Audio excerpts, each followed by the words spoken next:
La Lune de l'Après-Neige, un roman post-apocalyptique qui se déroule dans une tribu du nord du Canada.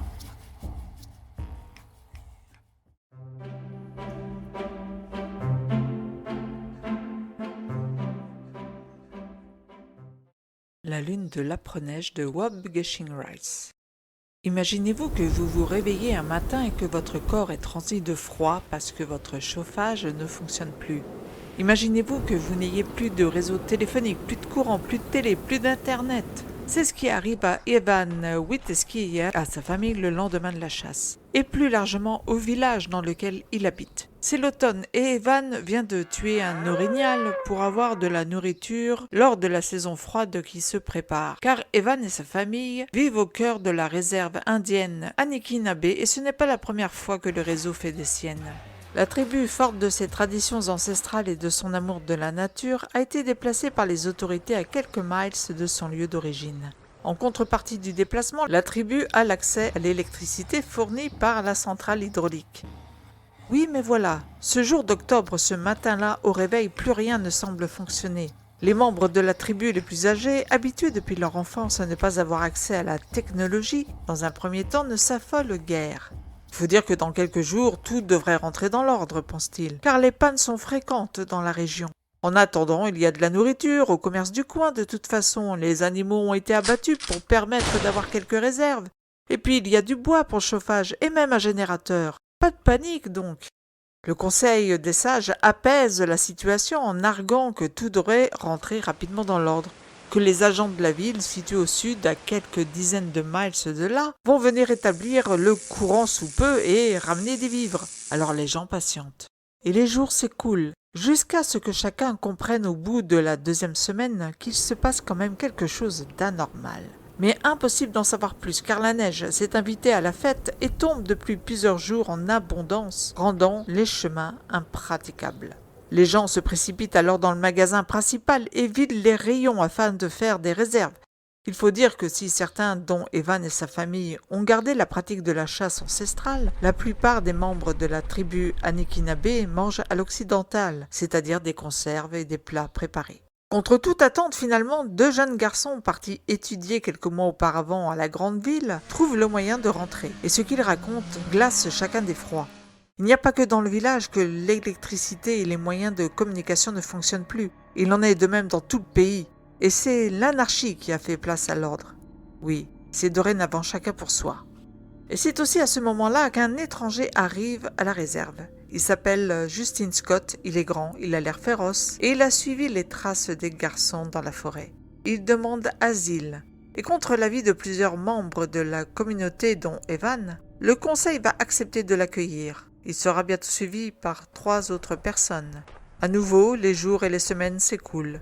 Le froid s'installe de plus en plus, la nourriture vient à manquer. Le doute et la peur s'emparent de la communauté, les morts s'amoncellent, les clans se forment. Le conseil a-t-il fait le bon choix de prêter assistance à ces étrangers ?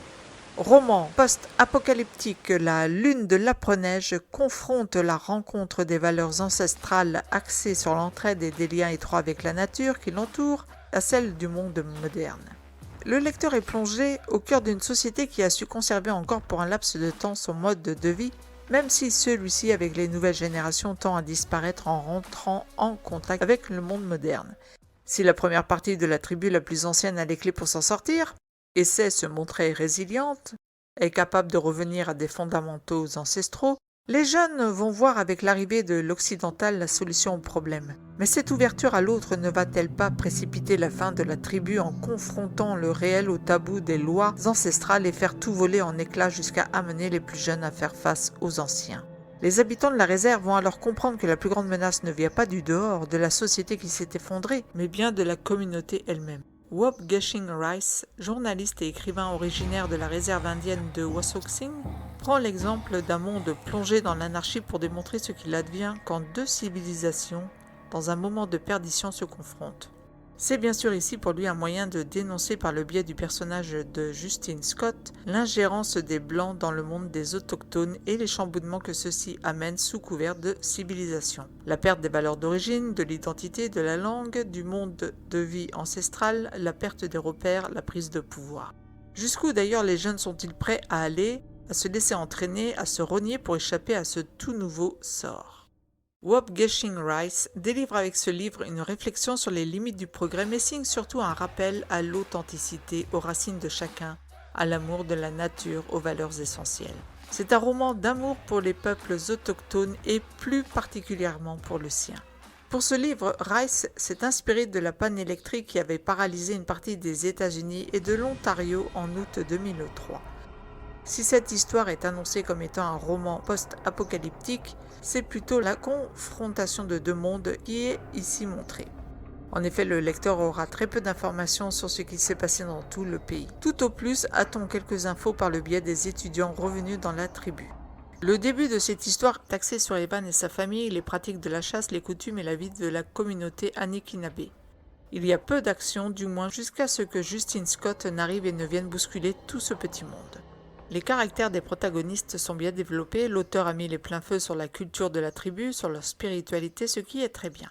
J'ai personnellement beaucoup aimé tout ce qui a trait au langage de la tribu, mais c'est aussi ce qui amène de la lenteur au récit. Il y a des baisses de régime dans la narration du livre, du fait que l'auteur s'attarde à vouloir nous faire découvrir toute la culture Anishinaabe, et parvenu à la moitié du roman, on se demande où Waubgeshing Rice veut nous emmener. Mais finalement, celui-ci parvient à récupérer les fondamentaux de son histoire post-apocalyptique. Il fait alors place à une ambiance sombre, glacée et dérangeante et retourne la situation afin de nous livrer une seconde moitié et une fin qui satisferont le lecteur. Il laisse également une porte ouverte pour une éventuelle suite. La Lune de l'Après-Neige, c'est un court roman qui se lit tranquillement, post-apocalyptique mais sans être gore, lent dans sa narration mais qui mérite qu'on s'y attelle jusqu'à la fin. Si vous aimez le grand froid, si vous aimez l'ambiance de True Detective saison 4, alors lancez-vous dans La Lune de l'Après-Neige. Si vous avez aimé cet avis, n'oubliez pas de mettre un pouce vers le haut, de vous abonner à la chaîne si ça n'est déjà fait, de partager, de mettre en commentaire ce que vous avez pensé du livre si vous l'avez lu. Et moi je vous dis à très bientôt pour une nouvelle lecture sur auditourdunlivre.com.